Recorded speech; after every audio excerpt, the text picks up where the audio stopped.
ఓ స్త్రీ రేపురా. అసలు ఈ పేరు ఎలా వచ్చింది, ఎక్కడి నుంచి వచ్చింది? అది 1980వ సంవత్సరంలో ఒక చిన్న గ్రామం ఉండేది. ఆ గ్రామంలో కేవలం ఒక 180 మంది జనాభా మాత్రమే బ్రతుకుతూ ఉండేవాళ్ళు. వాళ్ళతో పాటు అదే ఊర్లో ఒక అందమైన అమ్మాయి ఉండేది. ఆ అమ్మాయి పేరు మంజుల. తన వయసు కేవలం 17 సంవత్సరాలు మాత్రమే. ఆ అమ్మాయి ఎంతో అందంగా ఉండేది. ఆ అమ్మాయి అందాన్ని చూసి ఆ ఊర్లో కొంతమంది ఆ అమ్మాయి మీద కోరికతో ఉండేవాళ్ళు అనమాట. కానీ ఎవరు కూడా ఆ అమ్మాయిని ఎక్కువగా మాట్లాడడం కానీ, ఎక్కువగా విసిగించడం కానీ అలాంటివి చేసేవాళ్ళు కాదు. ఎందుకంటే మంజుల వాళ్ళ నాన్న ఒక మంత్రగాడు. ఆయన ప్రతిరోజు రాత్రి ఊరి పొలిమేరలోకి వెళ్ళి ఊరి కోసం, ఊరి మంచి కోసం ఎన్నో పూజలు చేస్తూ ఉండేవాడు. అలాగే తనకు ఎవరైతే పడని వాళ్ళు ఉంటారో వాళ్ళ మీద, అలాగే చాలామంది మీద చేతబడి లాంటివి చేసి ఎందరినో చంపేశాడు. అందుకని ఎవరు కూడా ఎక్కువగా మంజులను విసిగించేవాళ్ళు కాదు, ఎక్కువ మాట్లాడేవాళ్ళే కాదు. ఏదైనా అంటే వాళ్ళ నాన్న చేతబడి చేసి చంపేస్తాడని వాళ్ళందరికీ భయం. మంజుల వాళ్ళ నాన్న ఒకరోజు రాత్రిపూట వేరే వాళ్ళ మీద చేతబడి చేస్తూ ఉంటే అది బెడిసి కొట్టింది. అది తిరిగి మళ్ళీ ఇతని మీదే వచ్చి పడింది అనమాట ఆ చేతబడి. అది ఈయన మీదే రావడం వల్ల ఆ మంత్రం శక్తి ఒక పాము రూపంలో వచ్చి ఈయన్ని కాటు వేసింది. అది కాకుండా ఈయన ఒక నాటు వైద్యుడు. పాము కరిస్తే ఈయన వైద్యం చేసుకోలేడా, కానీ చేసుకోలేక చనిపోయాడు. ఎందుకంటే అది మామూలు పాము కాదు కరిచింది. అది కరిచిన కొద్ది క్షణాల్లోనే ఆయన చనిపోయాడు. ఇలా జరిగిన కొన్ని రోజులకు మంజుల వాళ్ళ అమ్మ కూడా ఆరోగ్యం బాగలేక మంచాన పడి కొన్ని రోజుల తర్వాత ఆమె కూడా చనిపోయింది. ఇంకా మంజులకి ఎవరు తోడలేదు. మంజుల ఒకటే తన బ్రతుక్కుంటూ ఉండేది ఆ ఊరిలో. ఆ అమ్మాయి మీద ఎవరికైతే కోరిక ఉందో వాళ్ళందరూ కలిసి మాట్లాడుకొని ఆ అమ్మాయిని ఒక దేవదాసిలా చేశారు. తరువాత ఆ అమ్మాయి మీద కోరికున్న ప్రతి ఒక్కరూ వెళ్ళడం, వాళ్ళ కోరికలు తీర్చుకొని రావడం. చిన్న పెద్ద ముసలి అని తేడా లేదు. ప్రతి ఒక్కరూ కోరిక కలిగినప్పుడల్లా వెళ్ళడం, వాళ్ళ కోరికలు తీర్చుకొని రావడం. ఆ అమ్మాయి చాలా బ్రతిమాలేది, నన్ను వదిలేయండి అని. కానీ ఎవ్వరు కూడా పట్టించుకునే వాళ్ళే కాదు. చాలా నరకం చూపించేవాళ్ళు ఆ అమ్మాయికి. కనీసం తినడానికి కూడా సమయం ఇచ్చేవాళ్ళు కాదు. ఎవరికైతే కోరిక కలుగుతుందో వాళ్ళు రావడం, వాళ్ళ కోరిక తీర్చుకొని వెళ్ళిపోవడం. ఇలా చాలా విసిగించి వేధించే వాళ్ళ అమ్మాయిని. చాలా నరకం అనేది చూపిస్తూ ఉండేవాళ్ళు. ఇవన్నీ భరించలేక ఒకరోజు రాత్రి ఆ అమ్మాయి ఆత్మహత్య చేసుకొని చనిపోయింది. కొన్ని రోజుల తర్వాత అందరూ ఈ సంగతి అనేది మర్చిపోయారు. అందరూ వాళ్ళ పనుల్లో వాళ్ళు ఉండిపోయారు. కానీ ఒకరోజు ఆ ఊరిలో ఒక శవం దొరికింది. ఆ శవాన్ని చూసి ఆ ఊరే ఉలిక్కి పడింది. ఎందుకంటే ఎంతో ఘోరంగా ఆ శవం చుట్టూ రక్తంతో ముగ్గేసి తన తలను 2గా చీల్చి మధ్యలో 4 ముక్కలుగా కోసిన నిమ్మకాయలు 3 వేసి చేతబడి చేసి మరీ చంపేశారు. ఎంతో భయంకరంగా చంపేశారు. అది చూసి ఆ ఊర్లో జనాలు మొత్తం వణికిపోతున్నారు. అసలు ఎవరు ఇలా ఇది చేశారు, ఇంత భయంకరంగా ఎందుకు చంపారు అని. అప్పటి నుంచి ప్రతి వారం ఆదివారం ఒక్కొక్క శవం లేసేది ఆ ఊర్లో. ఆదివారం వస్తుందంటే చాలామంది భయపడిపోయేవాళ్ళు.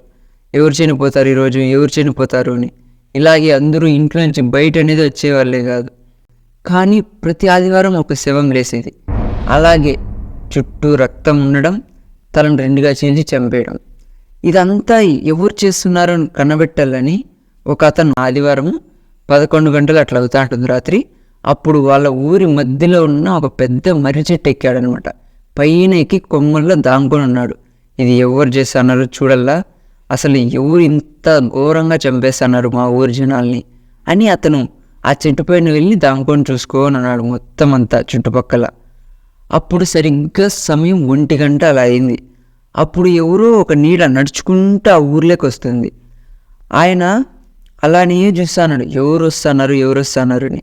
అది నల్లని చీర కట్టుకొని, ఎర్రని గాజులు చేతుల నిండా వేసుకొని, పొడవాటి జుట్టు మొత్తం వదులుకొని గజ్జల శబ్దంలో నడుచుకుంటూ వస్తుంది ఆ ఊర్లోకి. అది అలా నడుచుకుంటూ ఆ ఊరి మధ్యలోకి వచ్చింది. చూస్తే ఒక అమ్మాయి. ఆ అమ్మాయి ముఖం ఒక చందమామలా వెలిగిపోతుంది. అది చూడగానే ఆ చెట్టు మీద ఉన్న అతని గుండె ఉలిక్కి పడింది. ఎందుకంటే ఆ అమ్మాయి ఎవరో కాదు, వీళ్ళ చేతుల్లో నరకయాతను అనుభవించి ఆత్మహత్య చేసుకొని చనిపోయిన మంజుల అని తిరిగి ఆత్మలా మళ్ళీ వచ్చింది. అది చూసి అతను వణికిపోతున్నాడు ఆ చెట్టు మీద. ఎందుకు వచ్చింది ఈ మంజుల ఆత్మ ఇప్పుడు అని అలానే చూస్తున్నాడు. ఆ మంజుల నడుచుకుంటూ ఆ ఊరి చుట్టూ మొత్తం తిరిగి ఆ ఊరి మధ్యలో ఒక ఇంటి దగ్గరికి వెళ్ళి గట్టిగా తలుపు అనేది కొట్టింది. అప్పుడు గట్టిగా ఒక చిన్న పిల్లలాగా ఏడుస్తుంది. అది చూసి లోపల నుంచి ఒక పెద్ద తలుపు తీసి బయట వచ్చాడనమాట. అంతే, బయట వచ్చి మంజులాని చూడగానే అలాగే నిలిచిపోయాడు, కళ్ళు పెద్ద పెద్దగా వేసుకొని. అసలు ఆయన కదలలేకపోతున్నాడు. ఎంత గట్టిగా అరుస్తున్నా కూడా అసలు ఆ శబ్దం బయటికే రావడం లేదు నోట్లో నుంచి. నోరు అయితే కదులుతుంది కానీ నోట్లో నుంచి ఒక్క మాట కూడా బయట రావడం లేదు. ఎందుకంటే మంజుల ఏదో మంత్రాలు చదువుతూ తన నోరు మూగబోయేటట్టు చేసింది. అంతే, అలానే భయపడుతూ నిలబడి ఉండిపోయాడు. ఇదంతా చెట్టుపైన ఉన్న వ్యక్తి భయంతో అలానే చూస్తున్నాడు. అలా మంజుల కొన్ని మంత్రాలు చదివి వెనక్కి తిరిగి నడుచుకుంటూ వెళ్తుంది. ఆ పెద్దాయన కూడా తలుపు వేసేసి మంజుల వెనకంటినే నడుచుకుంటూ వెళ్తున్నాడు అనమాట. కొంత దూరం పోయాక అతను ఒక చోట కూర్చొని పెట్టి మంజుల తన పొడవాటి పొదునైన గోరతో ఒక్క వేటేసింది నెత్తిన. ఆ దెబ్బ తన తల మీద పడగానే రక్తం ఒక్కసారిగా ఎగిరింది. ఆ రక్తం అలా కారుతూ చూస్తున్న ఒక పెద్ద ముగ్గులాగైపోయింది. ఇదంతా చెట్లో ఉన్న వ్యక్తి చూస్తానే ఉన్నాడు అలాగే భయంతో. అప్పుడు మంజుల తన చుట్టూ తిరుగుతూ మంత్రాలు చదువుతూ తన మెడకాయ ఒక్కసారిగా కోడి మెడను తిప్పినట్టు ఒక్కసారిగా వెనక్కి తిప్పేసింది. అంతే, అది అలా చేయడం చూడగానే ఆ చెట్టు మీద ఉన్న వ్యక్తి ఇంకా భయంగా వణికిపోతున్నాడు. గట్టిగా అరుద్దామా అనుకుంటున్నాడు, కానీ అరిస్తే ఆ మంజుల ఇతను కూడా ఇలానే చంపేస్తుంది. అలానే భయపడుతూ చూస్తూ ఉన్నాడు. మంజుల తన పొడవాటి పొదునైన గోర్లున్న తన చేతులతో గట్టిగా తన తల మీద కొట్టి ఒక్కసారిగా తలని 2 ముక్కలుగా చీల్చేసింది. అది చూడగానే ఆ చెట్టు మీద ఉన్న అతను ప్యాంట్ తడుపుకున్నాడు, భయంతో వణికిపోతున్నాడు. అతను ఆ భయంతో వణుకుతుంటే అతను కూర్చొని ఆ కొమ్మ కూడా ఊగిపోతుంది. అంత దారుణంగా భయంతో వణికిపోతున్నాడు అతను. ఆ మంజుల అతన్ని అలా చంపేసి చుట్టూ తిరుగుతూ గట్టిగా అరుస్తూ అలానే పక్కనే ఉన్న అడవిలోకి వెళ్ళిపోయింది. కాసేపటికి అదంతా చూస్తూ తను వెళ్ళిపోయిన కొన్ని క్షణాల తర్వాత అతను నెమ్మదిగా కిందకి దిగొచ్చి ఆ ఊరి మొత్తం గట్టిగా అరుస్తూ పెరుగుతున్నాడు ఆ ఊరంతా. కానీ ఆ అరుపులకు భయపడి ఒక్కరు కూడా బయటికి రావడం లేదు.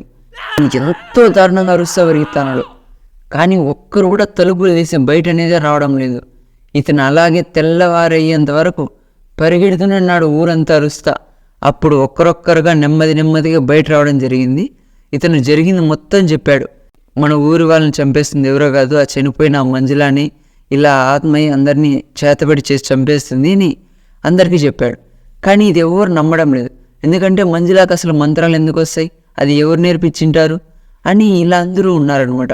అప్పుడు అతను మీరు నమ్మకుంటే నాతో పాటు రండి అని చెప్పి ఆ శవం దగ్గర పిలుచుకొని చూపించాడనమాట. చూస్తే అందరూ ఒక్కసారిగా ఉలిక్కి పడ్డారు. భయంతో అలానే వణికిపోతున్నారు. అంత పొద్దున్నే తీసేదేం లేక ఆ ఊర్లో కొంతమంది అక్కడి నుంచి కొన్ని మైళ్ళు దూరంలో ఉన్న ఒక శివాలయానికి వెళ్ళి అక్కడ ఉన్న ఒక అఘోరాకి మొత్తం జరిగిందంతా చెప్పారనమాట. జరిగింది మొత్తం చెప్తే ఆయన మొత్తం అంతా తన దివ్య దృష్టితో చూసి, అవును ఇది చేస్తుంది ఆ మంజులాని, మీరు తనని ఎంతో హింసించి తనే ఆత్మహత్య చేసుకొని చనిపోయేలా చేశారు, అందుకని ఆ అమ్మాయి మీ అందరి మీద పగ తీర్చుకుంటుంది, వారానికి ఒకరిని చంపి వాళ్ళ ఆత్మను మంజుల ఆత్మకు బానిసలుగా చేసుకుంటుంది అని గోర చెప్పాడనమాట. ఇంకా మాకు వేరే దారి ఏం లేదా, మమ్మల్ని కాపాడండి, ఆ రాక్షసల మమ్మల్ని చంపేస్తుంది, మేము ఇంకెలా బతకడం అని అందరూ కాళ్ళ వెళ్ళబడితే ఆయన ఒక మాట చెప్పాడనమాట. ఆ ఆత్మ మీ ఇంటి ముందరకు వచ్చి తలుపు కొడుతుంది, ఎవరైతే ఆ తలుపు తీస్తారో వాళ్ళు మాత్రమే తనతో తీసుకువెళ్ళి చంపేస్తుంది. కాబట్టి మీరు మీ ఇంటికి వెళ్ళి మీ తలుపుల మీద గోడల మీద ఓ స్త్రీ రేపు రా అని అక్షరాలతో రాయండి, ఆ తర్వాత ఏం జరుగుతుందో మీరే చూడండి ఆయన చెప్పేసి వెళ్ళిపోయాడనమాట. ఆయన చెప్పిన విధంగానే అందరూ ఇంటికి వెళ్ళి వాళ్ళ ఇండ్ల మీద గోళ్ళ మీద తలుపుల మీద ఓ స్త్రీ రేపురా అని రాశారనమాట. సరిగ్గా ఆదివారం అయ్యింది. అందరూ తలుపులు గట్టిగా మూసుకొని గడి వేసుకొని ఆ తలుపుల కింద కూర్చొని ఉన్నారన్నమాట, భయపడుతూ ఏం జరుగుతుందా అని. సరిగ్గా అర్ధరాత్రి అయ్యింది. ఆ గజ్జల శబ్దం అలాగే నడుచుకుంటూ వస్తుంది. రాను రాను పెద్దగా వచ్చి ఒక ఇంటి ముందర ఆగింది. కాసేపు తర్వాత ఆ శబ్దం అలానే రాను రాను తగ్గిపోతూ వెళ్తూ ఉంది. అప్పుడు అందరికీ అర్థమైంది, ఆ మంజుల ఆత్మ అది చదివి వెళ్ళిపోతుంది అని. అప్పటి నుంచి కొన్ని సంవత్సరాల వరకు ఎవరు కూడా ఆ అక్షరాలను మర్చిపోనే లేదు. అసలు ఆ తలుపుల మీద గోడల మీద చెరిగిపోకుండా ఎంతో జాగ్రత్తగా ప్రతిరోజు రాస్తూ ఉండేవాళ్ళు. తర్వాత కొందరుగా ఆ ఊరు నుంచి బయట వచ్చేయడం జరిగింది.